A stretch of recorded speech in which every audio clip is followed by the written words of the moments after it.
আমার বন্ধুগণ, আল্লাহ আমাদেরকে দুনিয়ায় পাঠিয়েছেন। কোথা থেকে পাঠিয়েছেন? কোন জায়গা থেকে আমরা আইছি বলেন তো? আমাদের আদি মানব হযরত আদম আলাইহিস সালামকে বানিয়ে কোন জায়গায় রেখে দিয়েছিলেন জানেন না? হ্যাঁ, আপনার বাপের বাড়ির ভিটার দাগ নাম্বার কত বলেন? যে বাড়ির ভিটাতে আপনি রয়েছেন ওই বাড়ির ভিটার দাগ নাম্বার কত জানেন না? না ভাষা বোঝেন নাই? যে বাড়িতে রয়েছেন আপনি ঘর বাঁধে ওই বাড়ির মাটির দাগ নাম্বার কত? 132 বা 33 বা 34 আপনি জানেন? আমার বন্ধুগণ, আপনার বাড়ির ওই বাবার দাগ নাম্বার বিশিষ্ট মাটি আমাদের সভাপতি সাহেব যদি বেদখল করতে যায়, আপনি ওই বাড়ি আপনি ছেড়ে দিবেন নাকি বলেন? ছেড়ে দিবেন? তার মানে জীবন পণ করে আপনার বাড়ির প্রত্যেকটি সম্পত্তি আপনি উদ্ধার করবেন। জোরে জোরে কোন ঠিক কিনা নাই? আমার বন্ধুগণ, আমাদের আদি পিতা হযরত আদম আলাইহিস সালাম তিনাকে জান্নাতের মধ্যে রেখে দিয়েছিলেন। আমাদের আদি পিতা হযরত আদম আলাইহিস সালাম তিনি আমাদের পিতা, ওই পিতার ভেটি জান্নাত আমাদেরকে উদ্ধার করতে হবে কিনা নাই? উদ্ধার করা লাগবে না? আমরা দোজখে যাব না জান্নাতে যাব? কথা কোন? দোজখে যাওয়ার জন্য কে কে রাজি? হাত উঠাও। কেরা জানি হাত উঠান নৈশান উঠেই দেখলো যে হাই রে সর্বনাশ, আগুনের মধ্যে বইরে আসছি। দোজখে যাইতে রাজি আছেন? জান্নাতে যাওয়ার জন্য আছেন? জোরে বলেন আছেন? কে কে রাজি? আমার বন্ধুগণ, সবে হাত উঠাবো। জান্নাতে কেরা যাইবার চাবো না?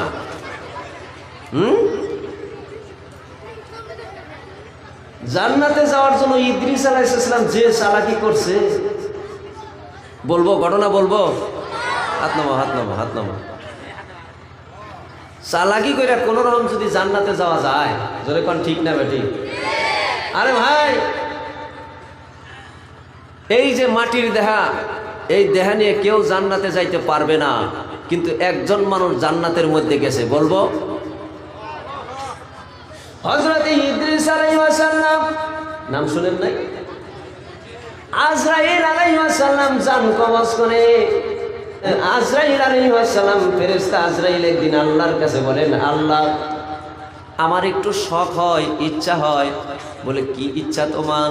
বলে তোমার নবী, তোমার দোস্ত, তোমার বন্ধু ইদ্রিস আলাইহিস সালামের সঙ্গে আমার বন্ধু বানাইবার ইচ্ছা হয়। ফেরেশতা তোমার আর ইচ্ছার আর মানে আর কিছু মনে করলো না, যাও পারমিশন দিলাম। আজরাইল আলাইহিস সালাম এবার আয়েশা ইদ্রিস নবী আলাইহিস সালামের কাছে বলেন, ও ভাই ইদ্রিস, আমি বিশেষ একটা প্রস্তাব নিয়ে আপনার কাছে এসেছি। বলে কি প্রস্তাব? বলে আপনার কাছে আমি বন্ধুত্ব প্রতিষ্ঠা করতে চাই, বন্ধু বানাইবার চাই। আমাদের দেশেও আগে খুব বন্ধুর প্রচলন আছিল না? আগের দিনও বন্ধু বানানোর খুব ছিল, তাই না? আগে আমাদের ছোট ছোট বাচ্চারা সই বানাইছে, পুতুল বিয়া দিছে, বিয়ার সই বানাইছে, বিয়াইন বানাইছে। জোরে কোন ঠিক না ঠিক? আমার বন্ধুগণ, এবার ইদ্রিস আলাইহিস সালাম বললেন, হ্যাঁ বন্ধু আপনার সঙ্গে বানাবো। কিন্তু ইদ্রিস আলাইহিস সালাম বড় চালাক ছিলেন, বলে এইটাই তো আমার কায়দা যায়, এই কায়দায় যদি আমি পাশ হয়ে যাইতে পারি তাহলেই তো আমি কামিয়াবি লাভ করব। ইদ্রিস আলাইহিস সালাম বুদ্ধি করে বললেন, ও ভাই আজরাইল, আমার 3টা শর্ত আছে। জোরে বলেন কয়টা? 1 নম্বর, আমি এই যে ইদ্রিস, আমাকে দেখতে চাও, এই মানুষটা আমার বড় আশা। একটা মানুষের মৃত্যু যন্ত্রণাটা কেমন আমার একটু মন চাই, আমি ওই মৃত্যু যন্ত্রণাটা একটু ভোগ করবার চাই। এই মাত্র আমার জানটা তুমি কবজ করবা, সঙ্গে সঙ্গে আবার আমার ভিতরে তুমি ওই জানটা দিয়ে দিবা। এই কামটা হলো নাম্বার 1। 2 নম্বর কাজ হলো, ও ভাই আজরাইল, ওই যে জাহান্নামের আগুনের কথা আমি শুনেছি, বড় কষ্টকর জাহান্নামের আগুন। তুমি যদি জাহান্নামের ভিতরে আমার যদি একটা বার জাহান্নামের ভিতরে তুমি ঢুকাইয়া দিবা আর বার করবা, এইটা যদি তুমি পারো, তাহলে তোমার সাথে আমি বন্ধুত্ব স্থাপন করতে রাজি আছি। বলে 3 নম্বর, ওই যে জান্নাত, ওই জান্নাতের ভিতরে খালি একটা বার যদি তুমি আমারে ঢুকাইয়া দিতে পারো, জান্নাতের ভিতরে আমি ঢুকবো, প্রবেশ করব, আর সঙ্গে সঙ্গে বের হয়ে এসে তোমার সাথে বন্ধুত্ব করব।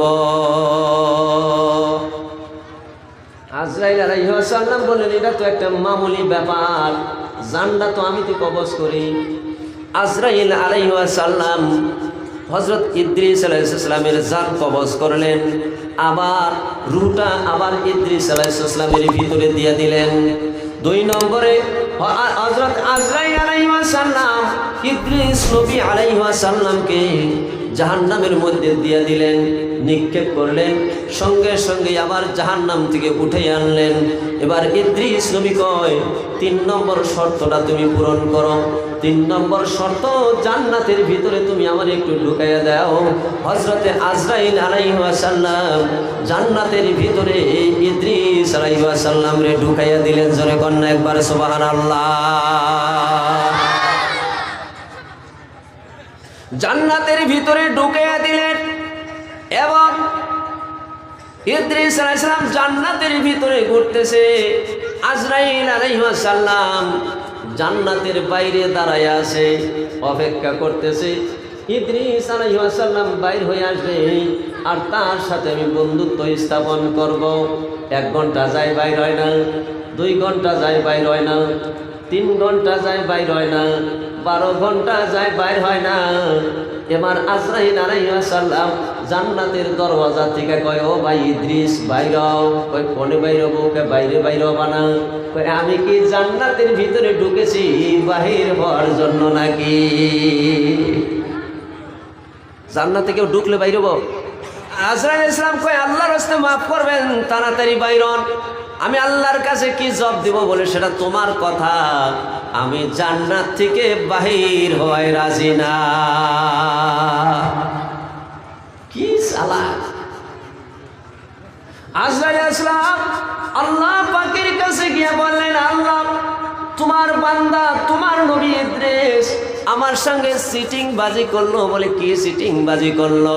আমি বন্ধুর প্রস্তাব দিয়েছিলাম, 3টা শর্ত দিয়েছিল, মরণের শর্ত, জিন্দার শর্ত, জাহান্নামে যাওয়ার শর্ত আর জান্নাতে প্রবেশের শর্ত। 3টা শর্ত পূরণ করলেই আমার সাথে বন্ধুত্ব স্থাপন করবে। আমি শর্ত 3টা পূরণ করছি, এখন জান্নাতের থেকে আর বাহির হয় না। আল্লাহ বললেন, শর্ত 3টা বলো। বলে 1 নাম্বার, তাকে মরণ দিয়েছি, মরণ দেওয়ার পরে আবার জিন্দা করেছি। 2 নম্বরে জাহান্নামের মধ্যে আমি দিয়েছি, জাহান্নাম থেকে আবার বের করে এনেছি।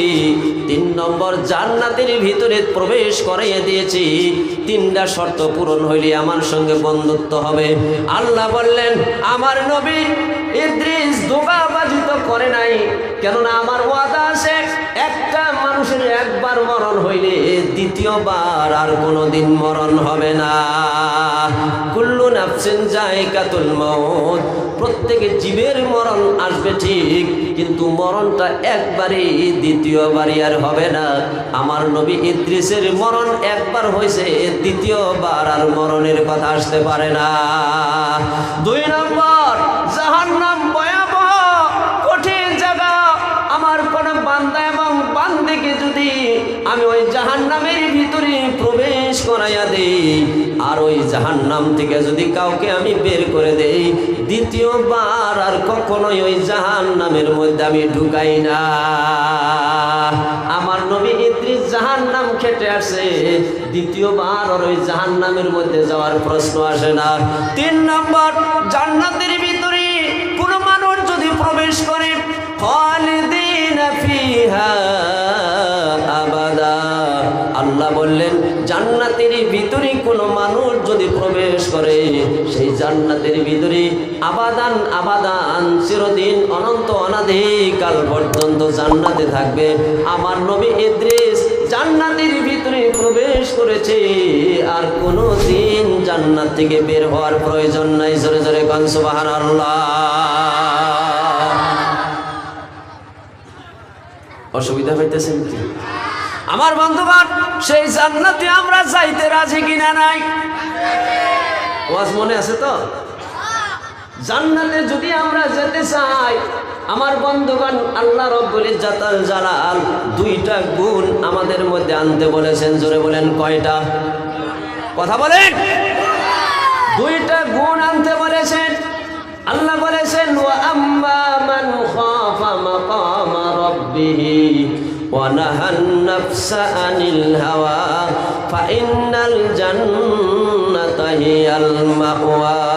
সুবহানাল্লাহ ওয়ালহামদুলিল্লাহ ওয়া লা ইলাহা ইল্লাল্লাহ।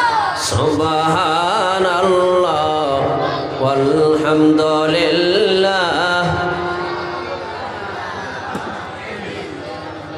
কোন একটু কোন এইরকম কৃপণ হইলে কেমনে হইব? একটু জোরে সোরে বলেন সুবহানাল্লাহ।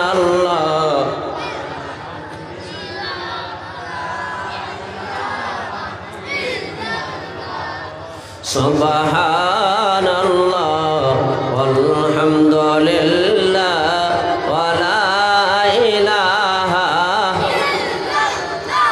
আয় রব তেরে महबूब का दीवाना बना दे, अय रब तेरे महबूब का दीवाना बना दे, दीवाना बना कर मुझे परसाना बना दे, दीवाना बना कर मुझे परसाना बना दे। सुबहानल्लाह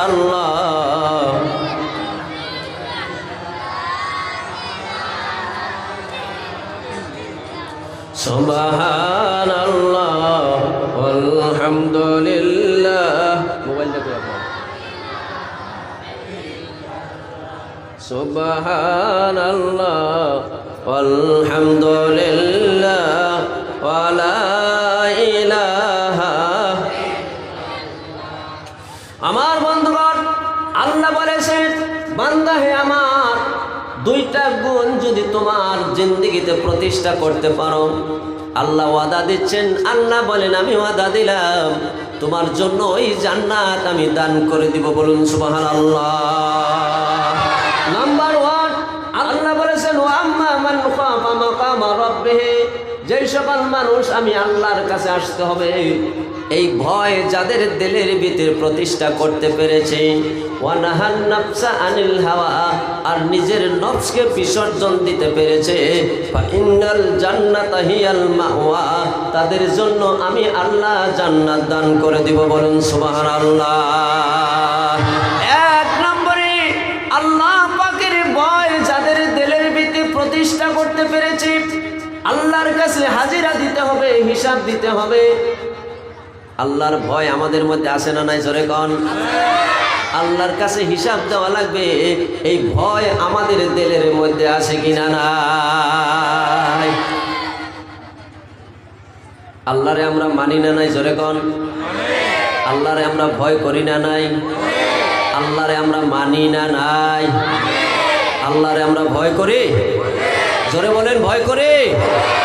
কে কে দেখি আল্লাহরে হাত দেখায়। মাশাআল্লাহ, নারে তাকবীর। সত্যি বলছেন? জোরে সত্যি? মুখে না বুকে? এই যে ধরা বলবে। আমার বন্ধুগণ, আল্লাহকে আমরা তো মানি, আমাদের এই মানাটা মুখে না বুকে। এক বাক্যে আমরা বলেছি বুকে আল্লাহকে মানি। আমি বলবো এই মানাটা আমাদের ধোঁকাবাজি। এই মানা সমাজের মধ্যে 5 জন 7 জন আল্লাহরে মানে বুকে, আর বাকি মানাটা আমাদের মুখে, বুক পর্যন্ত আমরা আল্লাহকে মানতে পারি না। বাজে কয়টা? আল্লাহকে আমরা বুক পর্যন্ত মানতে পারি না। আমার বন্ধুগণ, আল্লাহরে বুকে মানার দরকার আছে না নাই? জোরে বল। আমার ভাইয়েরা, আপনি বলবেন হুজুর আমরা আল্লাহকে মানতে পারি নাই, এটা কেমন কথা বলেন? আমার বন্ধু প্রমাণ করে দিয়ে যাব। শর্ট করে আমি কয়েকটা কথা বলে আমার উদ্দেশ্যের দিকে আমি গতি করব বন্ধু। নাম্বার 1 প্রমাণ, যখন সকালবেলা ফজরের ওয়াক্তে মসজিদে আজান হয়, মুয়াজ্জিন সাহেব যখন হাইয়া আলাস সালাহ হাইয়া আলাস সালাহ বলে, হাইয়া আলাল ফালাহ হাইয়া আলাল ফালাহ যখন বলে, আসসালাতু খায়রুম মিনান নাওম যখন বলে, সকালবেলা ফজরের ওয়াক্তে আপনি সাইকেলটা নিয়ে 5টা 7টা মসজিদের মধ্যে আপনি যান, যাইয়া দেখবেন ওই মসজিদগুলার গ্রামের মধ্যে 300-400 ঘর মানুষ থাকবে। 300-400 ঘর মানুষের মধ্যে কমসে কম 1000 মানুষের উপরে নামাজ ফরজ হয়েছে। ওই মসজিদে যাইয়া দেখবেন 20 জন 25 জন নামাজি, আর সব দেখবেন কম্বলের তরে শোয়া। জোরে কোন ঠিক কিনা না?